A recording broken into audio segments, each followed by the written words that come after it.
Bienvenue donc au séminaire pour apprendre la délivrance du 10 et 11 août 2013 au Portique de Salomon en France.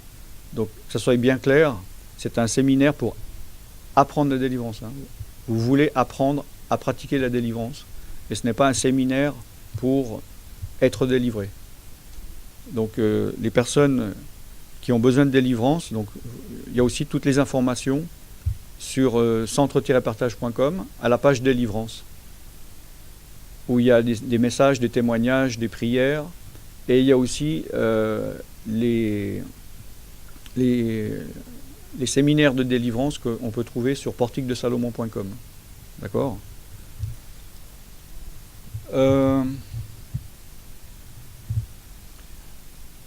Alors moi je pars du principe que vaut mieux que je parle de choses dont vous avez envie de savoir ou besoin de savoir, plutôt que de parler de choses qui ne vous intéressent pas ou qui sont trop avancées ou trop simples. Vous comprenez ce que je veux dire ? C'est pour ça que il ne faut pas hésiter s'il y a des sujets. D'ailleurs, on va faire questions-réponses. Donc je vais donner quelques indications quand même de base. Et je vais vous dire une liste de choses, par exemple, que j'ai écrites par rapport à des questions que vous pouvez vous poser pour vous donner des idées par rapport à ce que vous avez besoin de savoir. D'accord ? Donc déjà, il y a des questions de base. Et d'ailleurs, c'est le verset de base qu'on va avoir pour ce séminaire. Grosso modo, c'est qui peut pratiquer la délivrance ? D'accord ? Donc, à votre avis. Donc la question, elle peut être qui peut et qui ne peut pas. Tous ceux qui désirent peuvent le faire ? Tous ceux qui croient en Jésus ? Ah d'accord, ouais. Il y a d'autres réponses ? Les chrétiens, les disciples de Jésus ? Pardon ? Celui qui suit la parole de Dieu ? Ouais.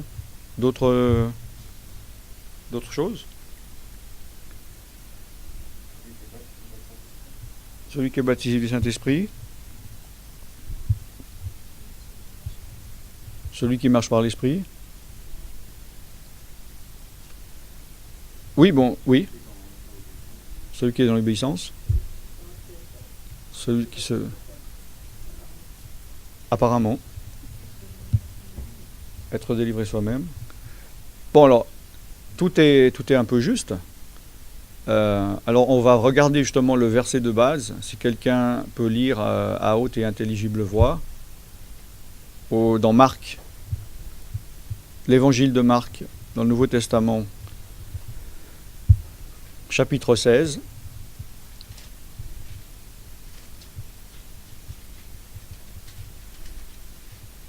Alors on va d'abord juste voir, on va lire tout le passage, mais d'abord, si quelqu'un peut lire le verset 17, la première partie.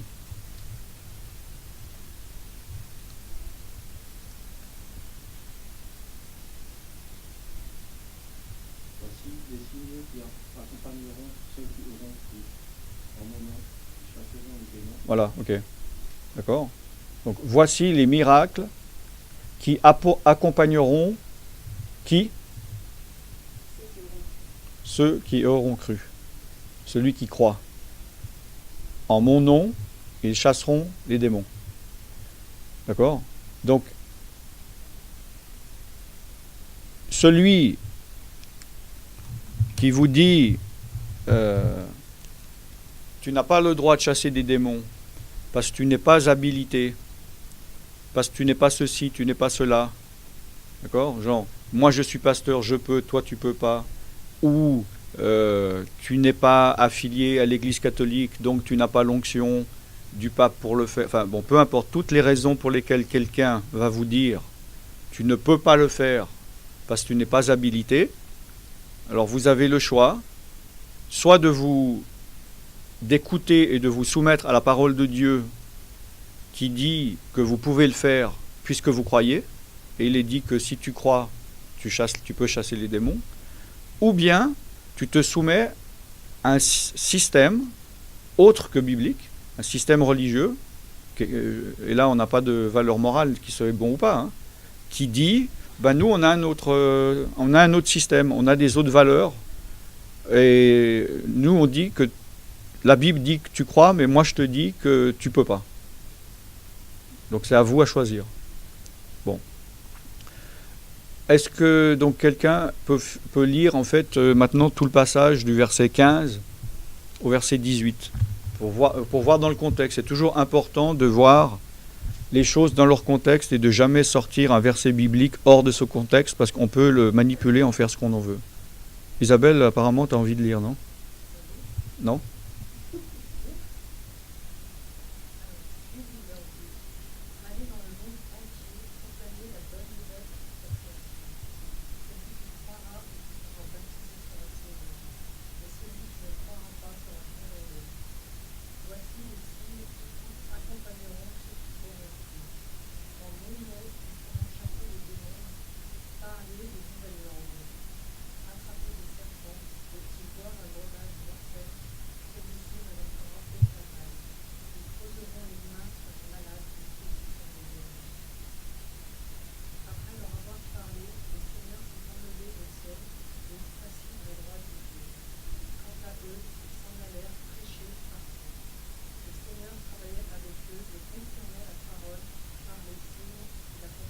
Okay.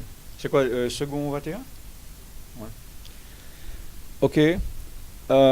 Donc,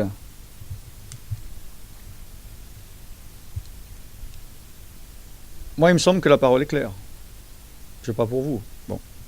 Maintenant, ça ne veut pas dire, ce verset, que on peut le faire n'importe comment, n'importe qui, à n'importe quel endroit, etc. Vous voyez ce que je veux dire? On ne peut pas non plus, d'un autre sens, avoir de la mauvaise foi et dire « Ah, Jésus a dit, donc j'y vais ». D'accord? Il faut, comme vous l'avez dit, il faut être dans l'obéissance. Il faut être guidé par l'Esprit. Il faut le faire avec sagesse, discernement. Évidemment, plus on a d'expérience, moins on va faire de bavures. On est d'accord?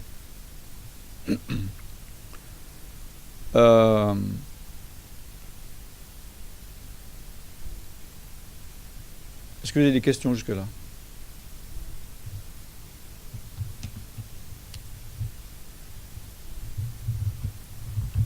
Comme ça, on construit petit à petit que tout soit clair pour tout le monde.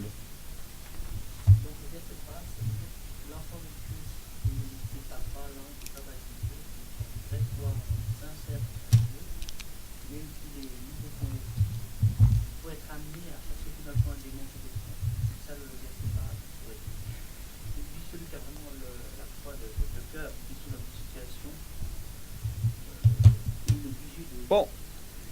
Si on prend la base, ça pourrait être ça. C'est pas général. Dans la forêt, je me convertis le jour, je bon, ça veut dire ça et ça veut pas dire ça, dans le sens que pour moi, il y a des sous-entendus et des choses, pour moi, claires sous chaque chose qui sont dites. Par exemple, moi si je te dis ah Kenny, demain tu peux venir chez moi, j'ai pas besoin de te dire prends ta voiture pour venir. Parce que tu vois, tu veux dire, c'est logique que bon. Alors pour moi, déjà ça veut dire quoi? Alors il a dit ceux qui ont cru. D'accord. Alors question, c'est quoi croire? Bon, j'espère, ceux qui étaient déjà l'autre fois, j'ai expliqué, vous avez intérêt à savoir. Mais j'ai d'abord posé la question à ceux qui n'étaient pas là. C'est quoi croire? Ça veut dire quoi croire?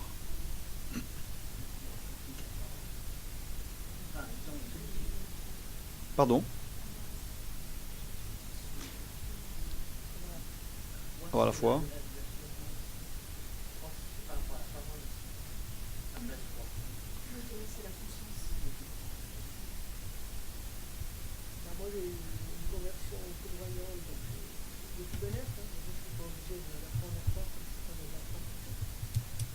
On peut apprendre à croire. On dirait qu'il y a des chrétiens chroniques et puis des chrétiens instantanés. Ok, alors moi je vois qu'il y a une confusion, donc déjà juste pour clarifier, oublions le christianisme. Dictionnaire Larousse, ça veut dire quoi croire?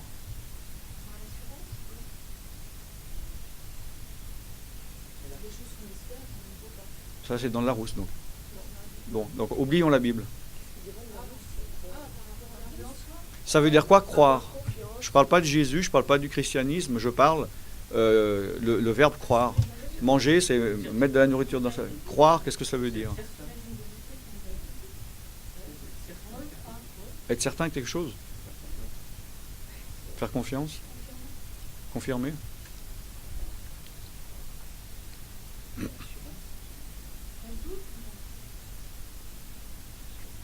Bon, il y a différents aspects, comme je dis. Je crois que tu es capable de faire ça. D'accord? Mais il y a quand même un aspect d'espérance et de foi. Parce que si je te dis, ok, Gérald, viens me poser une poutre là demain, c'est pas la même chose si je te dis, parce que je sais que tu es capable de faire, ou si je dis, je crois que tu es capable de faire. Donc j'ai confiance en toi que tu peux le faire, mais c'est différent. Si je dis je sais et je crois. Donc croire, il n'y a pas la notion de savoir. Parce que si on revient au niveau de la Bible, on va regarder, enfin parce que l'autre fois j'avais oublié la définition, regardez dans Hébreux 11.1, on va la lire cette fois parce que j'ai remarqué que Hébreux, c'est dans le Nouveau Testament.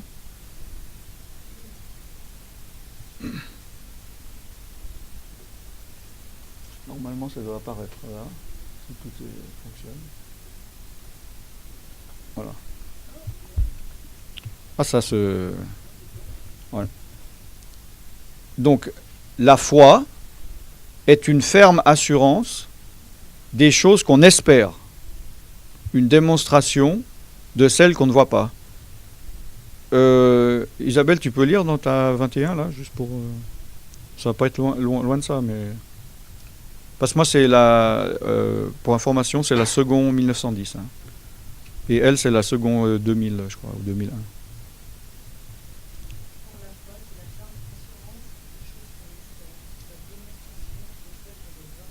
Oui, ils sont pas foulés là. Hein.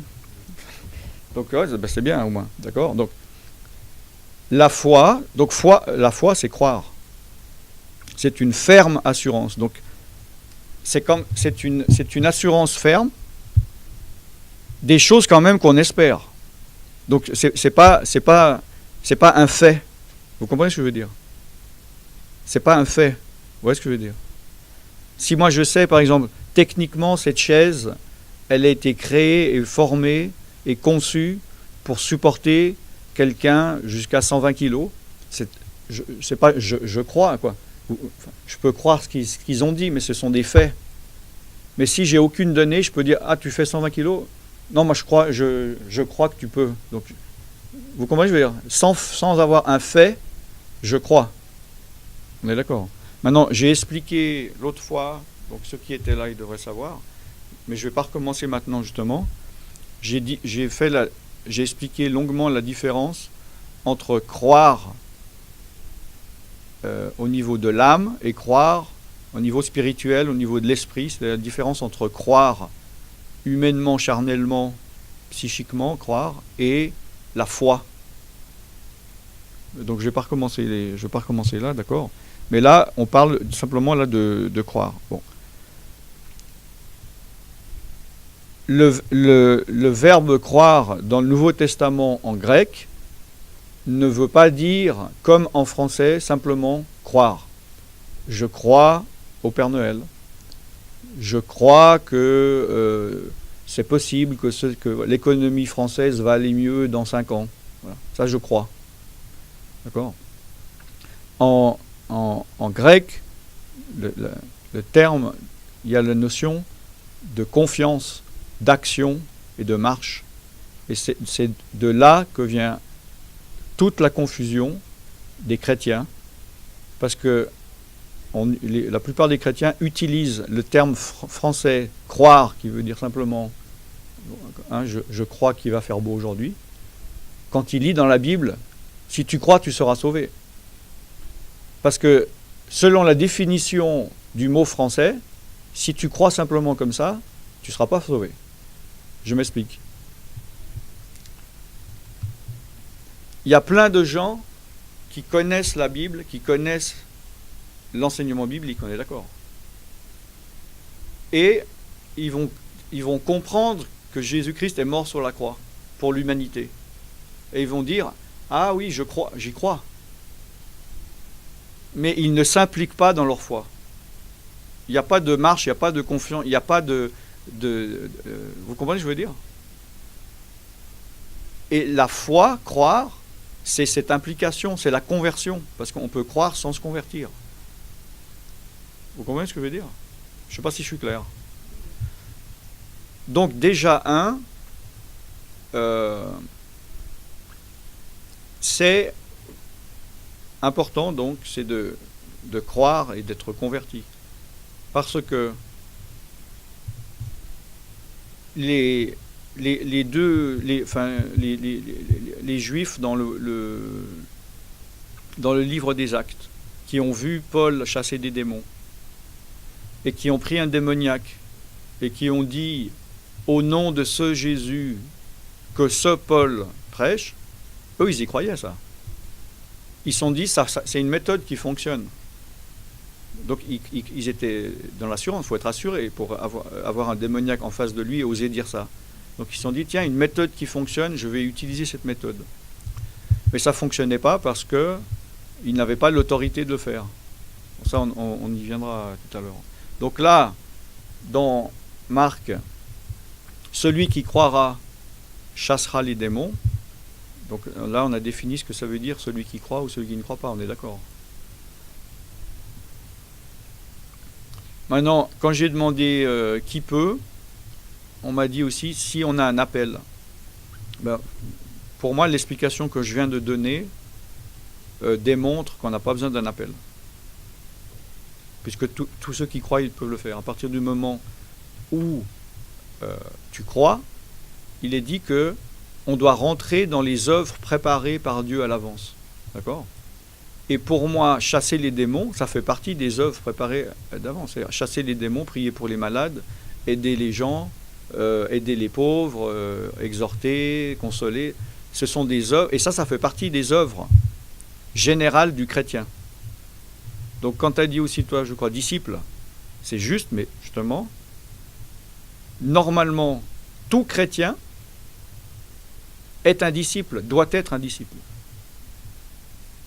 Si vous lisez, moi je vous conseille vivement, souvent des personnes ils me disent bon, les évangiles, je les ai lus 1000 fois, je les connais par cœur, je vois pas, ça m'ennuie, je m'ennuie.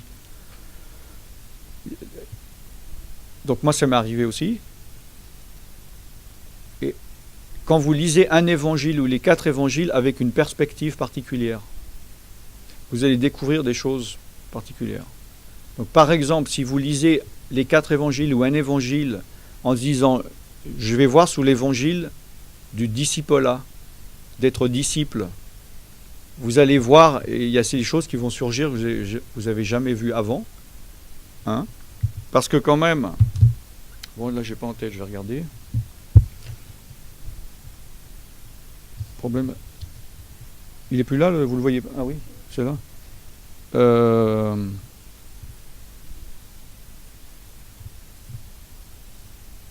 Donc vous voyez maintenant comment je trouve les versets, vous pensez que je connaissais bien la Bible? Ouais, non. Non, c'est un logiciel.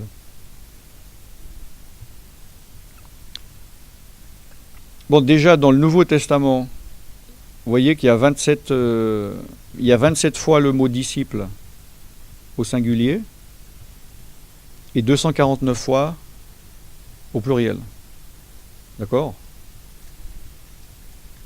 Maintenant, dans l'Ancien Testament, il y a 4 versets au pluriel. Donc vous voyez, je veux dire, c'est pas anodin. Et au singulier, il y en a 0. Donc je ne sais pas ce que ça vous dit, mais il y a quand même un aspect particulier par rapport au disciple-là. Bon là, je ne veux pas faire perdre de temps, mais vous pouvez faire aussi cet exercice chez vous en regardant dans les évangiles. Il y en a beaucoup aussi, j'ai plus en tête. Jésus, il est venu pour sauver des âmes, évidemment. On est d'accord. C'est la première chose pour laquelle il est venu. Il n'est pas venu d'abord délivrer ou guérir. Il est venu sauver. Jésus, il est venu pour 3 choses. Il est venu pour sauver, pour guérir et délivrer. On est d'accord? Eh oui. Il est venu sauver notre esprit, notre destinée éternelle. Oui. Il est venu délivrer notre âme et est venu guérir nos corps. C'est un tout, c'est un pack. Jésus, il a dit, celui que je délivre est réellement libre. Il y en a un qui suit. D'accord? Donc, Jésus-Christ, il est venu avant tout pour sauver. Maintenant, une fois qu'on est sauvé, après, on peut avoir droit aux bénédictions. Donc, d'être délivré et d'être guéri. Mais Jésus, il veut faire de nous des disciples. D'accord? Donc, ça, c'est un aspect qui était complètement perdu par le catholicisme, où il y avait justement il y a le clergé qui fait tout et il y a les brebis qui ne font que suivre, qui était malheureusement repris dans le protestantisme et donc chez les évangéliques. Et ça, c'est dommage. Parce que, à l'origine, chaque personne devrait être individuellement un disciple de Jésus. Et en étant un disciple de Jésus, nous avons des responsabilités, nous avons des droits et nous avons des devoirs. On est d'accord? Juste pour resituer, j'ai oublié aussi, c'est important au niveau de l'introduction. Là, on est dans un séminaire pour apprendre la délivrance. Mais donc, j'ai le projet en fonction de la demande, donc de faire l'école de disciples et l'école de délivrance. Hein? Je sais pas, vous savez, vous êtes au courant ou pas? Donc, l'école de délivrance, c'est une école virtuelle. Vous pouvez voir la présentation sur portiquedesalomon.com. J'ai sur un site déjà 40 vidéos, j'en ai des autres en réserve et je vais encore en faire, d'enseignements spécifiques par rapport à la délivrance. Des choses, c'est sur un site privé non téléchargeable, des choses pointues qui ne sont pas à mettre entre toutes les mains, justement. Et voilà, si vous êtes inscrit à l'école, vous avez accès à tout ça, ça vous donne le droit à différentes choses, enfin, vous regardez la présentation. Et normalement, ce genre de séminaire qu'on fait maintenant pour apprendre la délivrance fait partie du disciple-là, de l'école de disciples. D'accord? Parce qu'un disciple, il fait tout. Il obéit à Jésus, au commandement de Jésus. Et donc Jésus, il a dit, vous imposerez les mains aux malades, vous chasserez les démons. On est d'accord? Est-ce que vous avez des questions? Oui.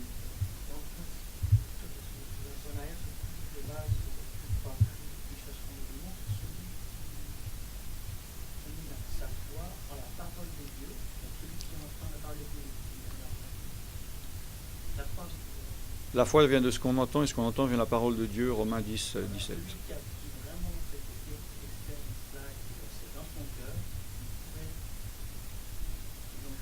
Non, non, justement pas. Alors non, c'est pas celui qui a mis sa foi dans la parole de Dieu, c'est celui qui a mis la foi en Jésus-Christ. Parce que là, si tu parles de la parole de Dieu écrite, bon, il y a la parole, évidemment, Jésus-Christ c'est la parole. Il y a le logos et le rhéma en grec. Oui. Attends, faut pas mélanger. Regarde. Repartons à zéro. T'es pas sauvé. Tu connais pas Jésus. Pour être sauvé, tu dois avoir la foi en Jésus. Qui ici s'est converti à Jésus sans rien entendre? Tu as forcément une information, donc ta foi est venue de ce que tu as entendu. Que ça soit entendu, évidemment, en lisant, évidemment, entendre c'est aussi ça. À la télévision, sur un programme, par quelqu'un, un tract, je sais pas quoi, ton voisin qui te cassait la tête avec ça, je sais pas quoi. Mais nous avons tous cru en entendant. Donc la foi, pour être sauvé, elle est venue en entendant. Maintenant, la foi qu'on a besoin pour chasser les démons, pour guérir les malades, pour agir, il faut aussi l'activer avec ce qu'on entend. Parce que 80 ou 90% des chrétiens de la planète entière, ils croient en Jésus pour être sauvés et leur foi s'arrête là. Et ils ne croient pas qu'ils sont capables de faire. Pourquoi? Parce qu'en plus, là, il y a des responsables spirituels, ou irresponsables spirituels, comme je les appelle, comme j'aime bien les appeler, qui vont justement dire, non, tu ne peux pas. Donc c'est des paroles de foi négative. Tu es une femme, tu n'as pas le droit. Tu es un homme, tu n'as pas le droit. Tu n'es pas pasteur, tu n'as pas le droit. Tu n'es pas ancien, ou je ne t'ai pas donné l'approbation de l'onction. Donc c'est vraiment, comme je dis, c'est le problème de l'ADN catholique qui a été intégré dans le protestantisme. Parce qu'il ne faut pas oublier, bon, j'en reviens toujours à ça, mais pour ceux qui ne savent pas, je sais pas, vous savez les évangéliques, le protestantisme, comment c'est né? Bon, ça a 400 ans. Hein? Il y a une réforme, et non pas un réveil, comme des évangéliques me disent. C'est pas un réveil, c'est une réforme, c'est une réformation. À Genève, là, il y a le mur des réformateurs, pas les murs des réveilleurs. D'accord? C'est simplement grâce à Gutenberg qui a inventé l'imprimerie et qui a imprimé la Bible. Et les curés, les prêtres, ont commencé à lire la Bible. Et ils ont commencé à voir, ils disent donc, mais ça là, pendant 1400 ans, là, enfin non, 1100, 1000 ans, on nous a bien eu là. Donc ils ont réformé, donc c'est déjà bien. Mais ils n'ont pas été au cœur, c'était intellectuel, c'était humain, c'était bien. Ils ont dû créer un style d'église viable. Mais qui n'est pas selon ce qui est écrit dans la parole de Dieu, parce que la parole de Dieu explique clairement ce qu'est une église et un système viable. Donc moi, quand je fais ce message, il y a des gens, ils me laissent des commentaires sur Internet en me disant « Oui, mais ça, c'est ton point de vue. » Non, mais lis la Bible. Et vous verrez, il y a beaucoup de passages où Paul parle de l'organisation, il parle des anciens, il parle des diacres, il parle des ministères, etc. Et de la participation du croyant. D'accord? Donc, c'est pour ça que, évidemment, quand on devient chrétien, on naît de nouveau. Du verbe naître, on est d'accord. Donc, on est un bébé, on ne sait rien. On est complètement dépendant de nos parents. Donc, on n'est pas responsable. Donc, évidemment, moi, si je lis la Bible la première fois, puis je dis « Ah, t'as vu dans la Bible, pasteur, c'est écrit, je peux chasser les démons. » Non, non, non, non, non, non, non. Alors, ah bon, j'ai confiance, moi. Donc, voilà. Et puis après, donc, il tue, donc, il avec S, hein, T-U-N-T, dans l'œuf, notre foi. D'accord? Donc, au niveau du discipolat, nous devenons des morts-nés. Ou d'avoir des fœtus morts, quoi, des fausses couches. Donc, nous sommes sauvés, mais les bonnes œuvres ne suivent pas. D'accord? Les œuvres que Dieu a préparées d'avance pour que le chrétien qui est disciple fasse, ne suit pas. Comment je veux dire? Donc là, ce chrétien, comme il est dit clairement, sera sauvé. mais comme au travers du feu. Il est dit, hein, Jésus est le roc et la base, vous avez cru, mais faites attention de la manière dont vous construisez. Vous connaissez ce verset.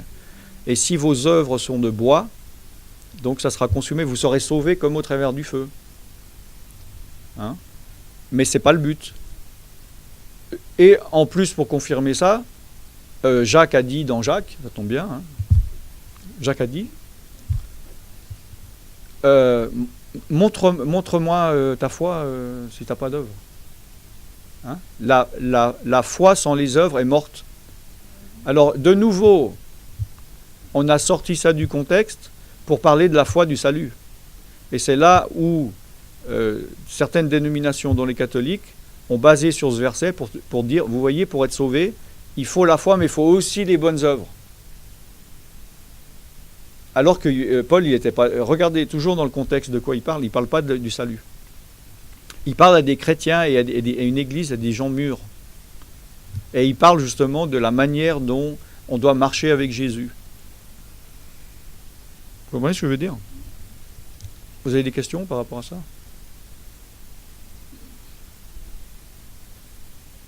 Non? Non? Je pensais que c'était quel est le minimum? Syndical? Le minimum, c'est bien. Ouais. Donc, dans la base, hein, c'est le référent cru. Donc, qu'est-ce que tu estimes qu'un chrétien a besoin du minimum pour éventuellement être dans une situation où il doit passer un démon? Là, il dit Jésus sur ceux qui auront cru. Mais en fait, ce mot cru, ça englobe beaucoup de choses. Oui. Voilà, c'est pas croire. Non, justement, c'est comme je l'ai dit tout à l'heure. En effet, comme je dis, parce que sinon le séminaire, il s'arrête là.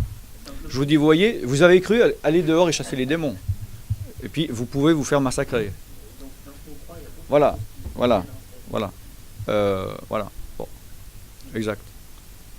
Déjà Jésus-Christ, il a envoyé ses disciples 2 par 2. Vous connaissez? Pour chasser les démons.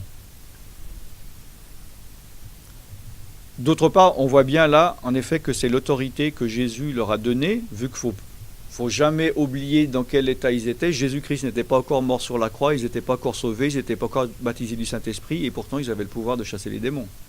Ce qui ne veut pas dire que maintenant, ça peut être le cas.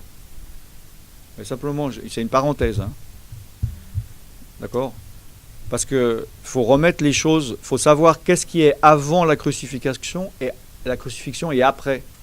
Il y a des gens, ils disent non, les systèmes, les églises, c'est pas bien parce que regarde Jésus, mais il n'y avait pas encore d'église. L'église n'existait pas. Il n'y avait personne de sauvé. Donc on ne peut pas prendre l'exemple de l'organisation de Jésus et de ses 12 disciples ou de ses 70 en disant ça doit être comme ça. Non, l'organisation de l'église, c'est à partir des actes. C'est-à-dire à partir du baptême du Saint-Esprit. On est d'accord? Oui ou non? Vous avez le droit de pas être d'accord. Donc, Jésus-Christ leur a donné le pouvoir de chasser les démons, 2 par 2. Puis eux-mêmes étaient étonnés, ils sont venus, ils étaient joyeux, ils disent ouais, la puissance que j'ai, ils se la pétaient, quoi. Parce qu'ils savaient très bien qu'ils ne comprenaient pas, ça les dépassait. Puisque à l'époque, voilà, ça ne se passait pas comme ça. Donc, moi je conseille déjà dans la mesure du possible, de toujours être 2 par 2. Maintenant, il y a la situation idéale et il y a la réalité. C'est-à-dire, il y a l'esprit légaliste, pharisianiste, qui va dire justement, toi par exemple tu me dis j'ai besoin de délivrance, alors moi je peux dire je suis désolé, je suis seul, je ne vais pas prier pour toi. Alors bon, pourquoi pas? Moi je vois plutôt l'aspect de l'urgence. Et c'est pour ça que moi dans l'idéal j'aimerais 2, mais si je suis seul, je ne vais pas repousser quelqu'un en disant non je m'excuse, va mourir ailleurs. C'est un peu le bon samaritain.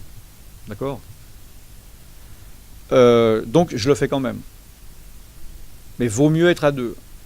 Et quand on est à 2, vaut mieux qu'il y en a un qui ait plus d'expérience que l'autre.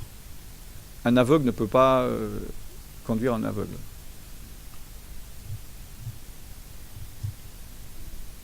Alors le problème, justement, tu vas me dire, oui, mais il y a tellement peu de personnes qui font de la délivrance, où trouver quelqu'un qui a plus d'expérience que moi et qui peut me former. Ça, c'est sûr, c'est un cas difficile.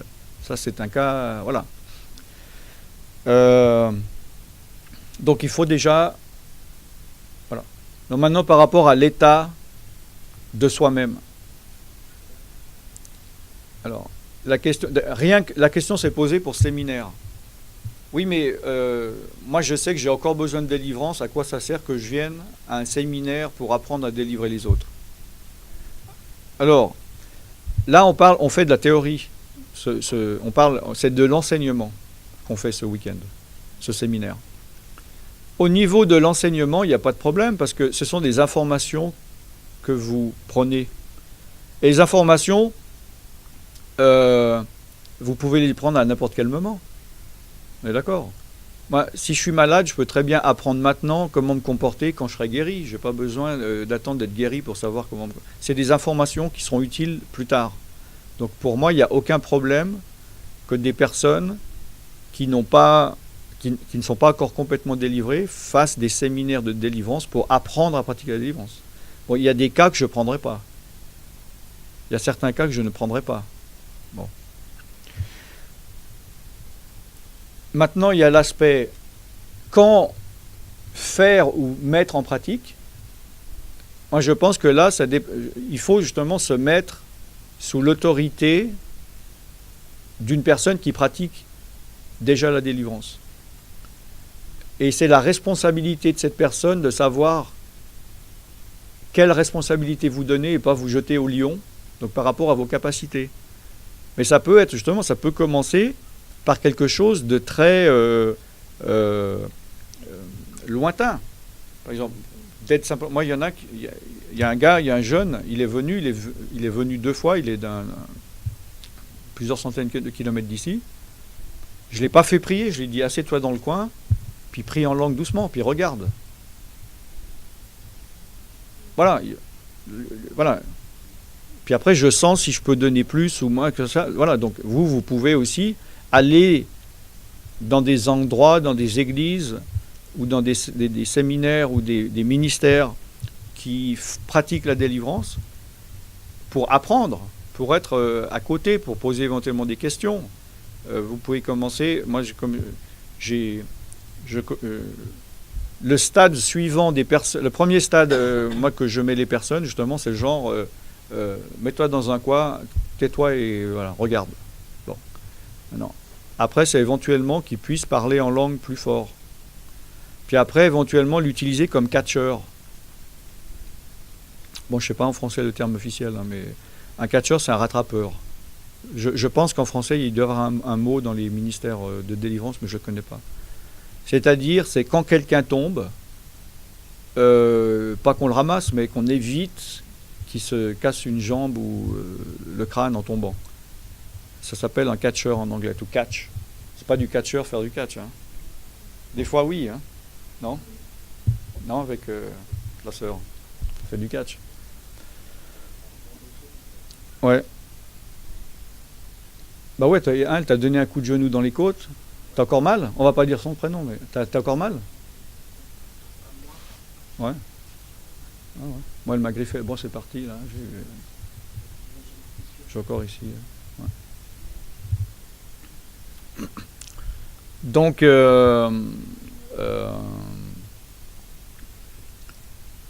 vous pouvez progressivement avancer. Maintenant, c'est sûr que pour moi, le danger, c'est des ministères qui donnent trop facilement et trop rapidement des responsabilités dont la personne n'est pas capable d'assumer.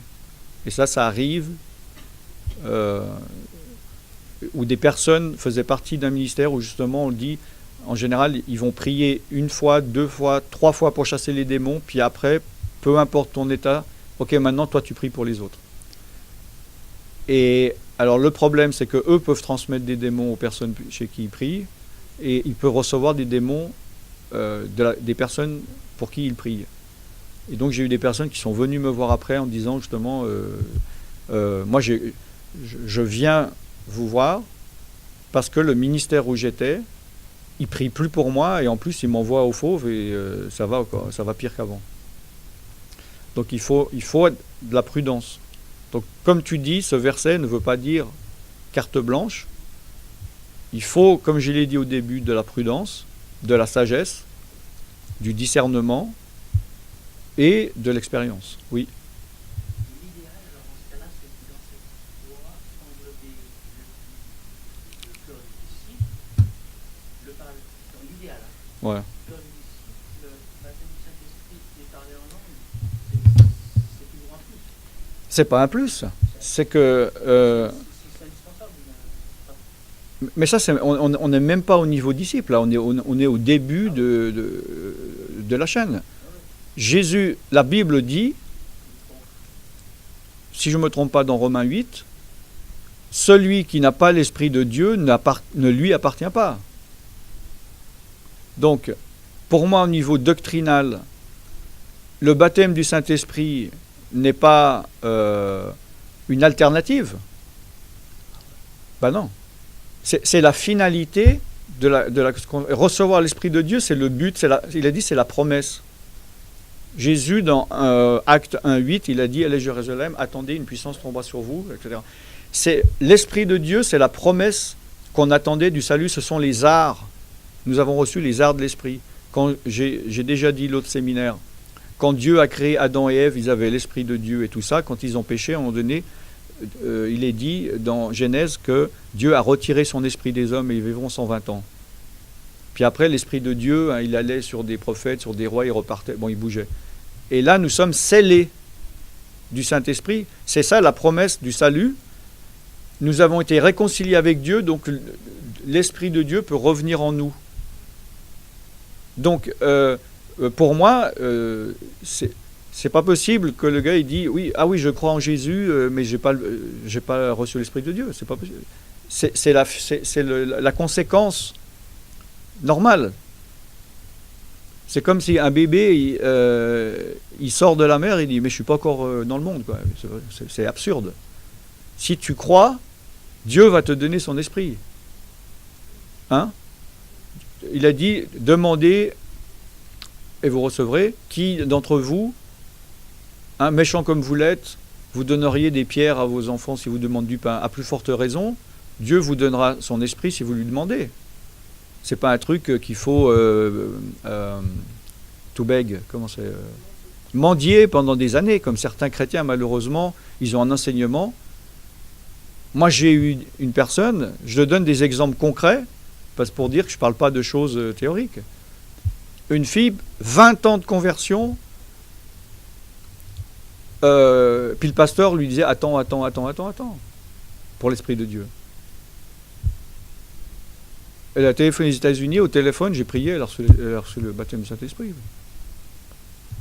que le baptême du Saint-Esprit se manifeste toujours, la personne le sent forcément? Non. Alors justement, mais c'est le cas d'Isabelle, hein, pas numéro... là, c'est quoi, numéro combien 1, alors elle est là. Pas numéro 2, alors. Oui, parce que là, on a 2 Isabelle. Là, on avait 2 Colette l'autre fois. Qu'est-ce qu'on avait d'autre? On a eu 2 Isabelle aussi. Celle d'Annemasse est là. Non, justement. Quand tu as dit, est-ce qu'on ressent toujours? Le ressenti, ça fait partie de qui? De quoi? Attention. Bon, de l'âme. De l'âme. De la psyché. Psyché, ça veut dire quoi en grec? Non. Ah ben non. Je l'ai expliqué là, il y a des amendes là. C'est l'âme. Psychologie, c'est quoi? Ça vient de psychologie. Psyché logos. D'accord? Donc, le ressenti de l'âme, quand on dit « Oh, je ressens la paix de Dieu », c'est le ressenti de l'âme. D'accord? Donc là, je ressens la paix. Ah, j'ai la paix. Maintenant, si je ne ressens pas, ça ne veut pas dire que je n'ai pas la paix. Simplement, je ne la ressens pas. D'accord? Si je ressens l'amour de Dieu pendant 1 heure, c'est pas après, au bout d'1 heure, je ne la ressens plus, que je vais dire « Ah ben, Dieu, il ne m'aime plus, je ne le ressens plus. » Puisque les émotions sont fluctuantes. On est d'accord. Donc, il y a des gens aussi qui ont différents types de personnalités et ils gèrent différemment leurs émotions. Il y a des gens très émotionnels. En général, les femmes plus que les hommes, mais des fois, il y a des hommes hyper émotionnels, on est d'accord. Et donc, il y a des gens, quand ils sont baptisés du Saint-Esprit, ils pleurent, voilà, c'est une grande expérience émotionnelle. Et il y en a des autres, comme moi, j'ai rien senti. Et il y a des personnes qui vont dire « Ah, j'ai entendu des gens qui ont dit qu'ils ont reçu l'Esprit de Dieu, ils ont ressenti de... » Donc moi, j'attends, je ne suis pas baptisé du Saint-Esprit parce que je n'ai rien senti. Ça ne veut pas dire qu'ils ne l'ont pas reçu. D'accord ? Cette personne qui a été convertie pendant 20 ans et que, soi-disant, elle n'avait pas senti... Ah, pour moi, elle l'avait. Elle l'avait peut-être. Pas peut-être, elle l'avait. C'est chercher Dieu. Non, elle l'avait, mais elle pense... bon, il y a le problème de... ça, après, on rentre dans des doctrines, hein, mais le fait de recevoir ou d'avoir l'Esprit de Dieu et le terme baptême du Saint-Esprit. Et ça, au niveau doctrinal, bon, les théologiens ou tout ça, ils aiment bien compliquer les choses. Donc il y en a qui vont dire qu'il faut se convertir, après il faut croire, après il faut se baptiser d'eau, après il faut naître de nouveau, après il faut recevoir l'Esprit de Dieu, après le baptême du Saint-Esprit, après le baptême du feu. Enfin bon, ils compliquent comme ça. Mais bon, pour moi c'est beaucoup plus simple. C'est un tout, c'est un pack. Et simplement, alors reprenons étymologiquement. On parle du baptême du Saint-Esprit. Ceux qui étaient là il y a 2 semaines, c'est quoi en grec baptême? Baptismo, qui veut dire quoi? Immersion. Et ça veut dire quoi, immersion? Plonger un corps complètement dans une masse ou un liquide. Ou, bon. Voilà. D'accord?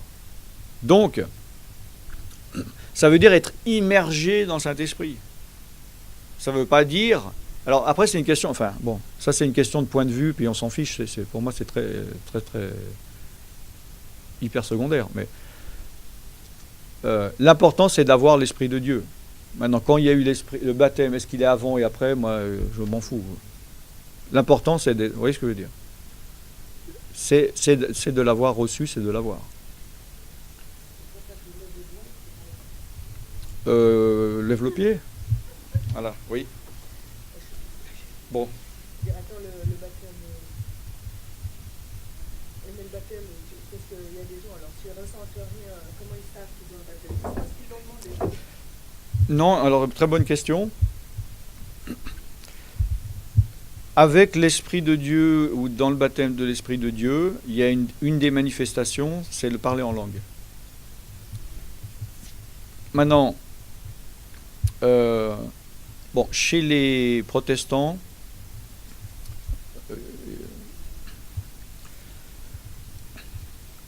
bon, il y a un peu, si on prend trois grandes tendances, les réformés, grosso modo, les évangéliques et les pentecôtistes. Vous avez déjà entendu parler de ça. Donc les pentecôtistes, comme son nom l'indique, ils sont plus dans la Pentecôte. C'est-à-dire, la Pentecôte, c'est quoi? C'est quand ils ont reçu l'Esprit de Dieu. Donc ils sont plus... D'ailleurs, il y a beaucoup d'évangéliques qui se disent évangéliques et ce sont des pentecôtistes qui s'ignorent. Parce qu'ils ont la doctrine pentecôtiste. C'est-à-dire, ils croient au Saint-Esprit, ils croient au baptême du Saint-Esprit, ils croient parler en langue, ils croient aux manifestations de la puissance de Dieu. Donc, quelque part, on est tous pentecôtistes à ce niveau-là. C'était quoi la question?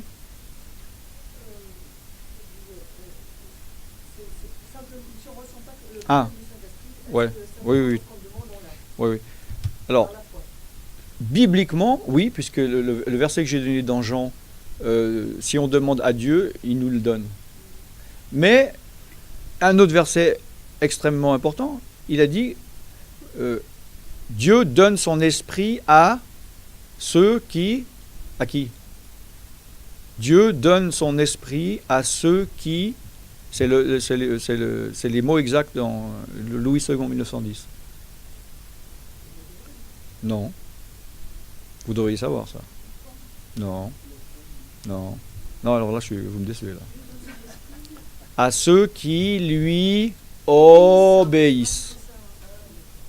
Hein? Bon là, j'ai quand même vous le donner parce que c'est grave. Parce que non, là, vous devez... Non, ça doit être Galate, mais... Ouais, le problème, là, que je peux pas écrire en français, donc il n'y a pas d'accent aigu. Je vais mettre ceux qui... Allez. Parce que je peux pas écrire obéissent. Ouais. Ah ben là, il a... Ah non.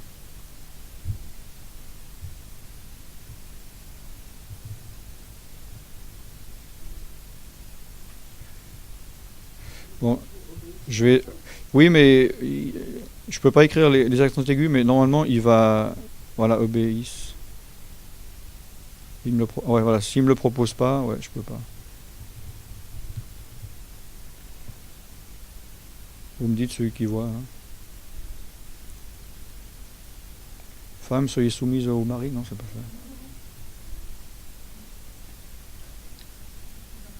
ça. Ouais. Voilà. Nous sommes témoins de ces choses, de même que le Saint-Esprit que Dieu donne à ceux qui, lui, obéissent. Je ne vous fais pas dire. Hein.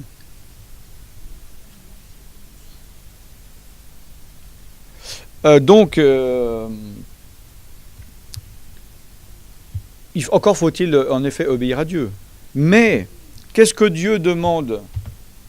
C'est justement qu'on croie que Jésus-Christ est le Fils de Dieu, qu'il est mort, etc. Et c'est qui fait ce travail en plus? C'est l'Esprit de Dieu. Parce que c'est l'Esprit de Dieu qui convainc de péché, de justice et de jugement. C'est l'Esprit de Dieu qui nous attire à Dieu. Il dit personne ne peut venir au Fils s'il n'est pas attiré au Père, et personne ne peut connaître le Père si le Fils ne le révèle.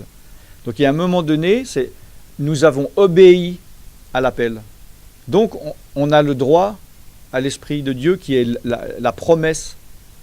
C'est un peu le fruit hein, du fait d'avoir accepté le salut. On a droit à l'Esprit de Dieu. Puisque après, c'est l'Esprit de Dieu qui fait tout le travail. C'est pas le Père, c'est pas Jésus.